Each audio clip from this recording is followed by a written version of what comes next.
کر میں نے یہ مقصد بنایا ہے کہ میں دنیا میں ایسے عمل کروں گا کہ مجھے زہری آنکھوں سے دل کی روشنی میں امام الانبیاء صلی اللہ علیہ وآلہ وسلم کی زہری زیارت نصیب ہو جائے. زہری زیارت کروں گا، یہ میری زندگی کا مقصد ہے. اور ہم تو گناہگار ایسے ہیں کہ کبھی خواب میں بھی دیکھنے کی تڑپ ہمارے دلوں میں پیدا نہیں ہوئی. اچھا، یہاں پر ایک اور بات مجھے یاد آ گئی.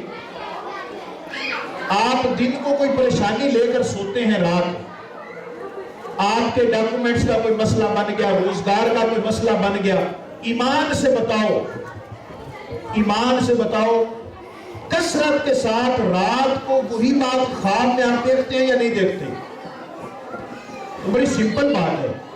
آپ کو روزگار کا مسئلہ ہو، کوئی جاب سے نکال دے، کوئی بچوں کا پریشانی کا مسئلہ ہو، رات کو وہی چیز خواب میں. تھوڑی سی پریشانی لیتے ہیں تو خواب اس کے مطابق آتا ہے. ہم کتنے کمزور اور کتنے نچلے درجے پر ہیں کہ کبھی حضور کی اتنی طرف بھی لے کر نہیں سوتے جتنی اپنی پریشانی لے کر سوتے ہیں. اگر اتنی سی بھی حضور کی طرف لے کر سوتے، خدا کی عزت کی قسم دیدار ضرور ہوتا. اب موازنہ کر لیں، اس بات کا کمپیریزن کریں کہ رات کو تھوڑی سی پریشانی لے کر سوتے ہیں تو وہی چیز خواب میں آتی ہے. کبھی حضور کی اتنی سی طرف لے کر سوئیں تو حضور خواب میں تشریف لائیں گے یا نہیں لائیں گے؟ بس یہ بندے کی طرف پر ہے. اس جوان نے کہا کہ میں ایسے عمل کروں گا کہ مجھے حضور کی زہری زیارت نصیب ہو جائے. ان کے شیخ نے کہا کہ اتنا بڑا کام تم نے ذمہ لیا ہے، اتنا بڑا مشن بنایا ہے، بتا اس کے لیے عمل کیا کرے گا؟ تو وہ جوان کہتا ہے میں 2 کام کروں گا حضور کی زیارت کے لیے. ایک، کثرت کے ساتھ حضور پر درود و سلام پڑھوں گا، اور دوسرا، ہر وقت اپنے جسم اور اپنے لباس کو صاف رکھوں گا. اور آج بھی عرفاء نے لکھا ہے کہ کوئی بندہ اگر حضور کی زیارت کرنا چاہے وہ 2 کام کرے، اپنے لباس کو اور اپنے سر سے پاؤں تک جو جسم ہے اس کو پاک رکھے. لباس پاک ہو، جسم پاک ہو، اور زبان پر درود و سلام ہو. زیادہ دیر نہیں لگے گی کہ حضور کا دیدار نصیب ہو جائے. یہ 2 باتیں. اب ہم نے سوچنا ہے کہ ہمارا لباس کتنا پاک ہوتا ہے، ہمارا جسم کتنا پاک ہوتا ہے، اور جب غسل فرض ہوتا ہے تو ہم کتنی دیر لگاتے ہیں. یہ چھوٹی چھوٹی چیزیں ہیں مگر ان کی بڑی اہمیت ہے. وہ جوان چلا گیا، اس کی کپڑے کی دکان تھی، اس نے درود و سلام پڑھنا شروع کیا. لباس، صبح گھر سے نکلتا، غسل کرتا، لباس پہنتا، اچھا صاف خوشبو لگاتا، اور دکان پر جا کر جب گاہک چلا جاتا تو درود و سلام پڑھتا. کرتے کرتے 10 سال بیت گئے، اسے حضور کی زیارت نصیب نہ ہوئی.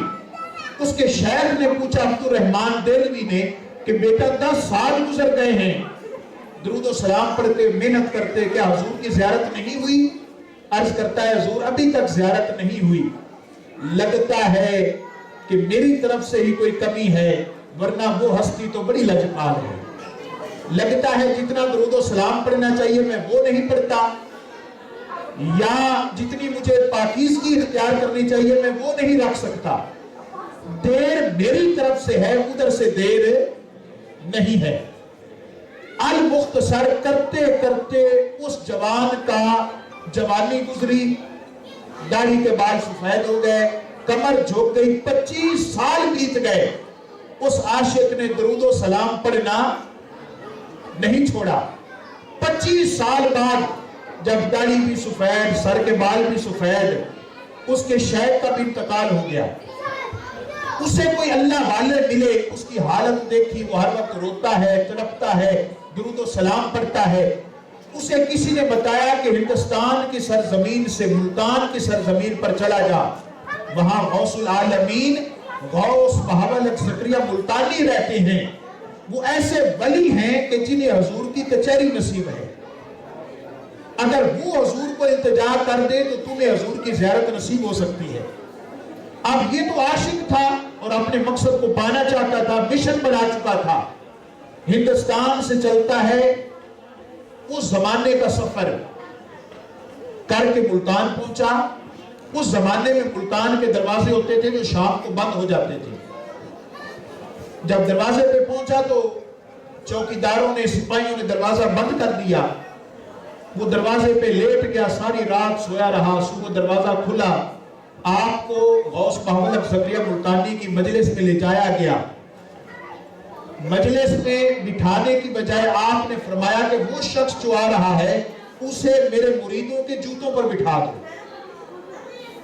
چند دن اسے جوتوں پر بٹھایا. اب ہمارے جیسا کوئی ہوتا تو کہتا کہ مجھے جوتوں پر بٹھا رہے ہیں.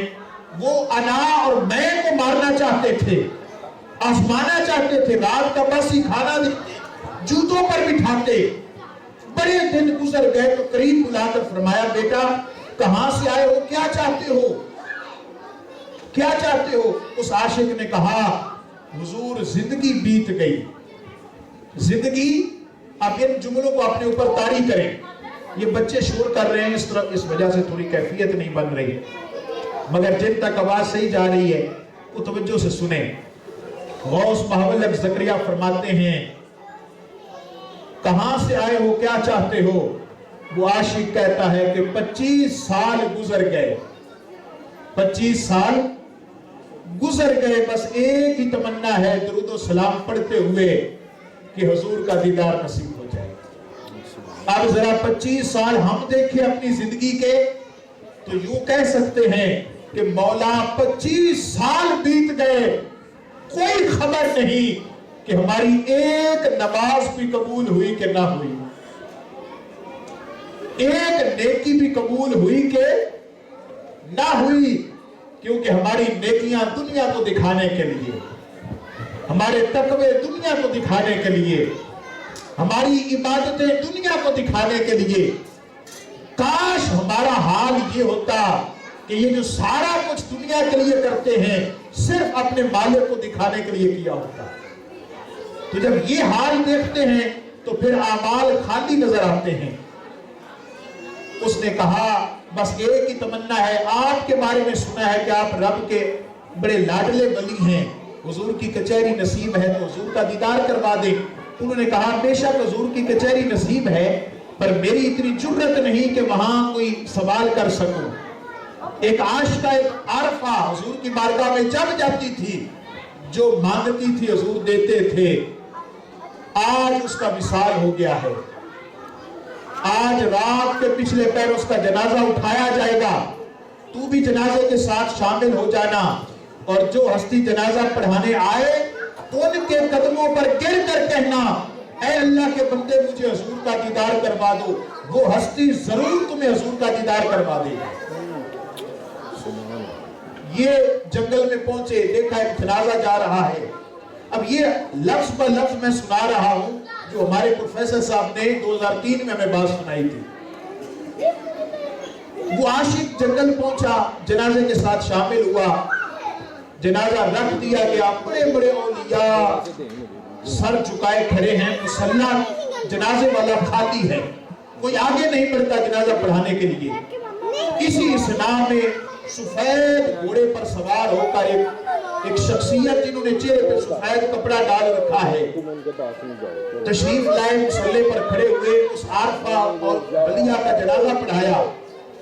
جب وہ جنازہ پڑھا چکے اور جانے لگے تو یہ عاشق جو 25 سال سے دیدار کا منتظر تھا, حضور کے لیے تڑپ رہا تھا, آگے بڑھتا ہے, ان کے قدموں پر گرتا ہے اور کہتا ہے اللہ کے بندے تجھے حضور کے حسن و جمال کا واسطہ, مجھے حضور کا دیدار کروا دے. جب انہوں نے یہ جملہ سنا, اس عاشق کی تڑپ دیکھی جو 25 سال سے تڑپ رہا تھا, جو 25 سال سے رو رہا تھا, اپنے دیوانوں کے نالوں سے وہ خوش ہوتے ہیں اور پسے دیوار کھڑے سنتے ہیں شیون ان کا.